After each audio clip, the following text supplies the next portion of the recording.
Amigos invisibles, cerca del 70% de la población venezolana tiene menos de 30 años de edad. Esto significa, entre otras cosas, que de cada 10 venezolanos, de cada 10 habitantes del país que hoy existen, 7 no han conocido otra cosa que la realidad petrolera de la vida venezolana.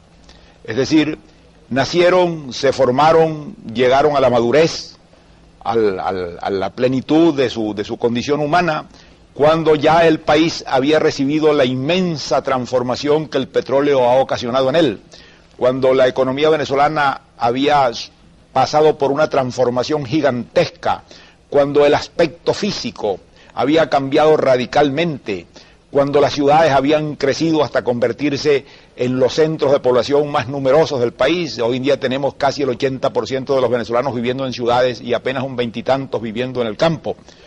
Todo esto representa una transformación tan gigantesca que es muy difícil que los hombres de menos de 30 años de edad tengan una visión clara de lo que era Venezuela antes del petróleo, de toda la transformación inmensa que el petróleo ha causado en todas las formas de la vida venezolana y en la mentalidad de los venezolanos, y que tiendan peligrosamente a olvidarse del pasado del país, de dónde vino el país, qué era el país. Antes de que el petróleo apareciera, antes de que llegara y transformara de una manera casi mágica la vida venezolana y creara posibilidades y riesgos y deformaciones y creaciones que hubieran parecido increíbles hace 40 o 50 años atrás, existía la Venezuela del café. Antes del petróleo era el café. Podríamos decir casi como se dice en las genealogías de la Biblia. De modo pues que antes de que hubiera esta inmensa riqueza, había un país que vivía fundamentalmente de una actividad agrícola, y la principal producción de esa actividad agrícola era el café. De modo que el gran centro de la vida económica de Venezuela entonces no era como hoy en día una refinería petrolera o un campo lleno de taladros y de torres de petróleo, sino era una hacienda de café. La visión de esa hacienda primitiva, con su casa donde vivían los dueños, construida en buena y vieja tapia criolla con su techo de tejas, y delante el amplio patio de ladrillos donde el café se oreaba al sol y se secaba. Este era el centro de la vida económica de Venezuela. Esta era la fuente de toda su riqueza y de toda su estructura. De aquí derivaba directamente todo lo que el país era y tenía y podía obtener. La introducción del café en la vida económica de Venezuela produjo una transformación muy importante. Esa transformación es la de haber logrado que cambiara la fisonomía geográfica del país. Antes de que entrara el café en Venezuela, que entró muy tarde, el café es realmente un producto del siglo XIX, un producto que empieza a ocurrir en Venezuela y a tener importancia poco antes de la independencia y que alcanza su plenitud en la época de la independencia. En ese lapso en que el café empieza a cultivarse y a tener importancia, la vida económica venezolana se transforma. Claro, se transforma de un modo mesurado, de un modo que hoy en día nos parecería ridículo en su importancia, pero que tuvo una importancia grande. En primer lugar, significó la posibilidad de poblar y de mantener vida económicamente activa en las zonas altas del país, de modo que extendió, por decirlo así, el dominio del hombre sobre el territorio venezolano. Toda la población que hoy en día y que a partir del siglo XIX existió en las regiones altas de Venezuela, en la región montañosa del centro, en la región andina, en las regiones montañosas del oriente de Venezuela, deriva del cultivo del café. Antes del cultivo del café, esas zonas altas no eran cultivables, no tenían una cosecha que permitiera asentar una población en una actividad continua y estable, y fue la introducción del café lo que permitió esto.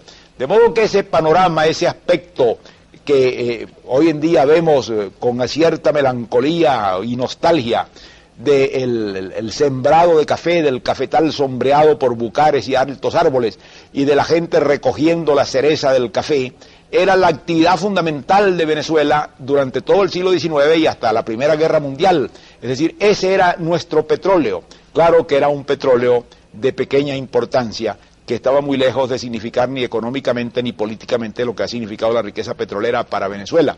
Tendríamos que pensar en primer lugar que era una producción pequeña.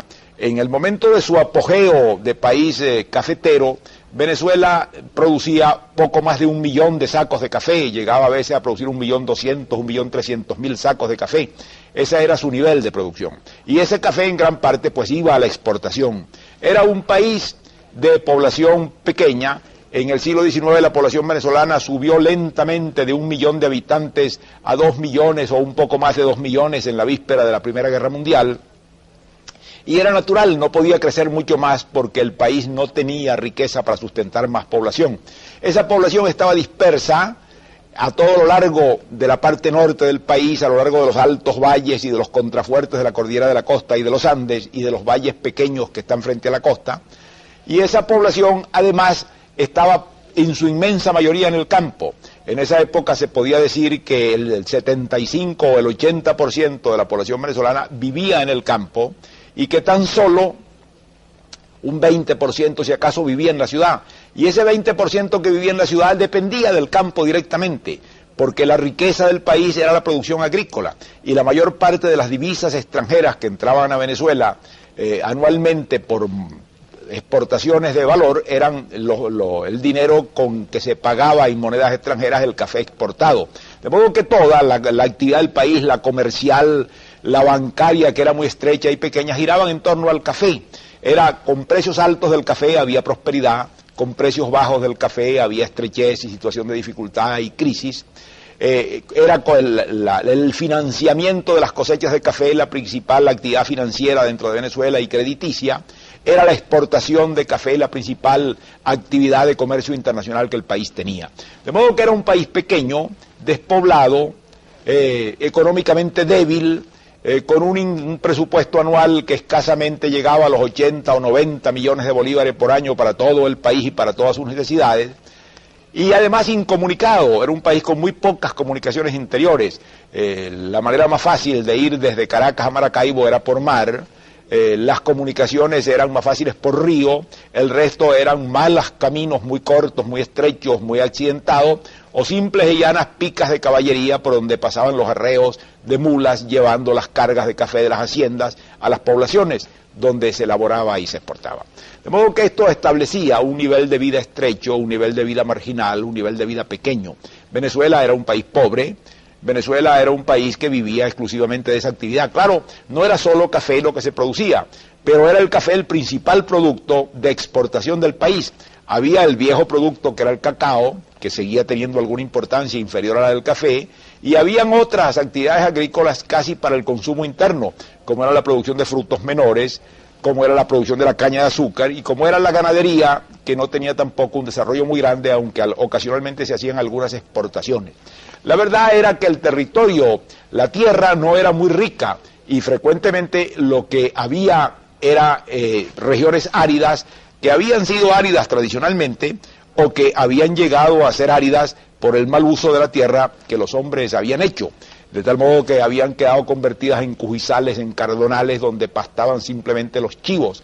Las pocas zonas productivas de tierra plana estaban dedicadas a la caña, estaban dedicadas a los frutos menores o al maíz, y en las cuestas de las montañas, donde se fue entrando la población lentamente, había el cultivo del café. El cultivo del café trajo, claro, un enriquecimiento. Tenía unas ventajas considerables sobre el cacao. Tenía la ventaja, desde luego, de que podía conservarse por más tiempo almacenado. Tenía la ventaja, indudablemente también cierta, de que era un cultivo que podía hacerse en climas mejores. El cacao estaba un poco condenado a los valles calientes de la costa por su tipo de asociación vegetal. En cambio, el café se podía cultivar en alturas bastante elevadas, lo que permitía que penetrara esta actividad agrícola en lugares de clima más sano, donde la población podía defenderse de las endemias y donde la vida era más segura. Y luego tuvo consecuencias también de transformar la vida económica del país. Desde luego, por ejemplo, ha habido quienes han hecho estudios muy curiosos de la relación del café con la política. Se piensa que en la raíz de la guerra federal, en la raíz de las grandes sacudidas políticas y sociales que tuvo Venezuela en el siglo XIX, estaba presente de un modo muy importante el cultivo del café. Cuando se introdujo el cultivo del café y ganó importancia, y llegó a convertirse en la principal producción del país, vino a ser más o menos en la época de los monagas, Claro, este nuevo elemento trajo como consecuencia la aparición de una nueva clase de agricultores y trajo también como consecuencia un enfrentamiento de los agricultores y de los comerciantes, porque como el café se fue extendiendo muy rápidamente, mucho más rápidamente de lo que los medios financieros del país permitían, entonces empezó a ocurrir lo que ocurre en todos estos casos de desajuste de una economía estrecha y pequeña, y es que los precios tendieron a bajar, que las posibilidades de crédito eran escasas, que en los momentos en que los precios bajaban, los agricultores quedaban a la merced de los comerciantes. Los comerciantes eran, de hecho, los banqueros los que manejaban el crédito, porque el agricultor iba donde el comerciante a solicitar que le adelantara suministros, que le adelantara dinero para sembrar, para recolectar, para hacer todos los trabajos del año, y luego cuando venía la cosecha pagaba con su cosecha de café y le quedaba la diferencia de lo que obtuvieran el precio. Pero si el precio bajaba, escasamente le alcanzaba para pagar o no pagaba escasamente lo que debía y por lo tanto estaba sujeto a demandas, a embargos, a ejecuciones, y esto trajo como consecuencia que ya en la época de los monagas se creó un hecho nuevo en la historia venezolana, y fue el enfrentamiento de comerciantes y agricultores. Y este enfrentamiento de comerciantes y agricultores tuvo una consecuencia política inmediata. El Partido Liberal, el nacimiento del Partido Liberal que fundó en Venezuela entre Leocadio Guzmán, el año de 1842 o 43, tuvo como raíz, como base, el reunir el descontento de los agricultores contra los comerciantes y el hacer ver que el gobierno protegía a los comerciantes y no protegía a los agricultores. De modo que tuvo una consecuencia política el café, y nosotros podríamos decir, de un modo que no es exagerado, que el Partido Liberal venezolano y su consecuencia, la Revolución Federal y las inmensas transformaciones políticas que para bien y para mal ocurrieron en Venezuela en el siglo XIX, tienen su introducción y su raíz y su base en el cultivo del café y en su extensión al territorio nacional. De modo que así es pues de importante un cambio en la estructura económica del país. Pero aún con todo esto, con todo lo que significó de adelanto, de aumento de riqueza, de posibilidad de ocupar útilmente una mayor extensión del territorio nacional, de darle un cultivo productivo a las zonas altas del país, la estructura del país cambió muy poco. La hacienda de café era el centro de su vida económica. Los hombres muy ricos eran los grandes hacendados. En la hacienda estaba el peonaje, y este peonaje tenía una doble función. Claro, tenían una vinculación muy antigua que venía de la época del régimen esclavista con el amo, los hacía gente muy leal al amo, y simultáneamente, claro, los convertía cuando vinieron las guerras civiles en el soldado. Eran el peón en la paz y eran el soldado en la guerra, acompañaban a sus patronos, así como le acompañaban en el trabajo agrícola por vinculaciones de compadrazgo y relaciones muy complejas de clientela, los acompañaban igualmente a la hora en que se movilizaban hacia la guerra, porque eran lógicamente los hombres que iban a seguir a su patrón en esa lucha que los iba a llevar a la conquista del poder. Pero antes de que hubiera la Venezuela del café, hubo la Venezuela del cacao. Esa Venezuela del cacao vino a ser la que dominó económicamente la vida venezolana durante los 200 o 250 años primeros de la vida colonial, antes de que el café llegara a Venezuela. El cultivo del cacao estaba reducido pues a los valles calientes, estuvo muy asociado con la llegada de la esclavitud negra. Todavía hoy en día las regiones donde el cacao perdura son esas regiones cálidas de la costa, como Barlovento, como el Yaracuy, donde originalmente se introdujeron los cultivos. Y este cultivo, claro, tuvo también su importancia y su razón de ser. De modo que nosotros podríamos, yendo hacia atrás, decir que la historia venezolana podría escribirse en torno a tres agentes, a tres factores, a tres personajes no humanos, que fueron sucesivamente el cacao, el café y el petróleo. Cada uno de ellos dominó una época de la vida económica y cultural y social de Venezuela. El primero en importancia es el cacao. Claro, a raíz de la colonización española, la primera actividad de alguna importancia que se asomó como posibilidad de comercio exterior fue el cultivo del cacao. El cacao era una planta americana. En Venezuela había facilidades y en ciertas regiones de la costa para el cultivo del cacao era fácil procesarlo. La llegada de la esclavitud negra suministró una mano de obra que podía dedicarse a este cultivo, y por lo tanto se creó la primera estructura social de Venezuela en torno a la plantación de cacao. Esta realidad permeó y configuró toda la vida venezolana. No era que no había sino cacao, claro, había añil, había ganadería, había caña de azúcar, pero el producto principal y esencial y el único producto de importancia en la exportación, además de todos estos otros que no figuraban con ese atuendo y esa importancia, era el cacao. Por lo tanto, aquí en Venezuela todavía se conservan en el lenguaje popular muchos recuerdos de lo que significaba el cacao en la vida pasada de Venezuela. Todavía se dice y se repite y mucha gente no sabe por qué lo dice, cuando quiere decirse que una persona es muy importante, que una persona tiene una apariencia de poder y de riqueza, se dice que es un gran cacao.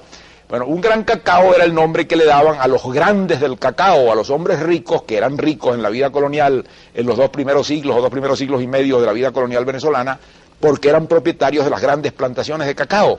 Y a veces tuvieron, gracias a su riqueza, la posibilidad de acceder a la nobleza. De modo que los primeros grandes títulos de nobleza que se dieron en Venezuela, títulos de conde, títulos de marqués, en la época colonial se le dieron a grandes agricultores que eran propietarios de grandes plantaciones de cacao. Y por eso la palabra de gran cacao o de grande del cacao vino a formar parte del folclore venezolano y ha quedado desde entonces, aun cuando hoy en día, claro, no tiene para nosotros ninguna significación, sino una mera notación pintoresca de una realidad, de un hecho que desapareció. Esa Venezuela del cacao era naturalmente mucho más pobre, mucho más aislada que la Venezuela del café. En primer lugar porque el cacao estaba confinado a una parte del territorio muy pequeña, y no fue el caso del café, que permitió invadir las cuestas y las laderas de las montañas y llevar una actividad agrícola productiva a las zonas altas. Y luego porque también el país era mucho más despoblado. La Venezuela del cacao era un país de 500.000 habitantes, de 300.000 habitantes, en donde lo que existía con título de ciudades eran aldeas. Si uno se pone a leer las viejas crónicas y los viejos cronistas, se da cuenta de que Caracas no tuvo una iglesia de tapias, sino ya muy avanzado el siglo XVII, de que no hubo una casa de 2 pisos en la ciudad de Caracas, sino ya prácticamente en el siglo XVIII, y de que no hubo una casa de gobierno, un edificio para el gobierno en la ciudad de Caracas, capital de la Capitanía General y de la provincia de Venezuela, nunca, porque prácticamente cuando vino la independencia todavía no existía propiamente una casa de gobierno. Lo que existía, que es lo que hoy en día llamamos todavía en Caracas la Casa Amarilla, era una especie de casa de oficinas y de prisión simultáneamente. Pero eso que se llama en otros países el Palacio de Gobierno y que existió en la América colonial, eso en la Venezuela de ese tiempo no existía y no pudo existir. De modo que era un país de producción agrícola muy limitada. Cuando vino el café, que fue la segunda época, claro, esta posibilidad se expandió y llegó a un nivel sumamente alto comparado con lo que había sido la vida del país cacaotero. Pero aún así era una agricultura tradicional, era una agricultura pobre, era una agricultura de muy bajo rendimiento, que tenía su imagen no solamente en el cultivo del cacao y en el cultivo del maíz, sino en la caña de azúcar, que igualmente se hacía de una forma muy primitiva para producir esa melaza elaborada en una forma peculiar que llamamos en algunas regiones de Venezuela papelón y en otras se llama simple y llanamente panela.